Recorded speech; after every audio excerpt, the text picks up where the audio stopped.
Hello everyone and welcome back. In today's video, I'll show you how to enable Listary Hotkeys on your Windows PC.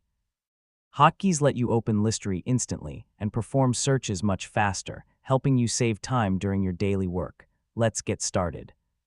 First, make sure Listary is installed and running on your computer. You should see the Listary icon in the Windows system tray near the clock. If the program isn't running, launch it from the Start menu. Now right-click the Listary icon and select *Options* or Settings ***. In the Settings window, look for the *Hotkeys** section. This is where you can view, enable, and customize the keyboard shortcuts used by Listary. Make sure the Hotkeys feature is enabled. By default, Listary opens when you press the Control * key twice quickly. If you prefer a different shortcut, click on the existing hotkey, press your desired key combination, and save the changes. After applying the settings, close the Options window and test your new shortcut.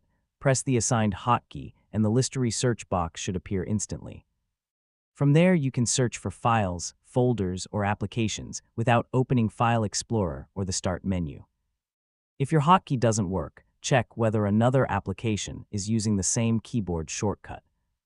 If there's a conflict, simply choose a different key combination in the hotkey settings and try again.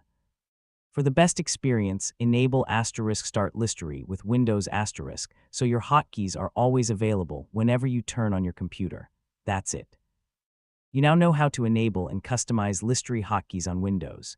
If this tutorial helped you, don't forget to like, subscribe, and turn on notifications for more helpful Windows tutorials.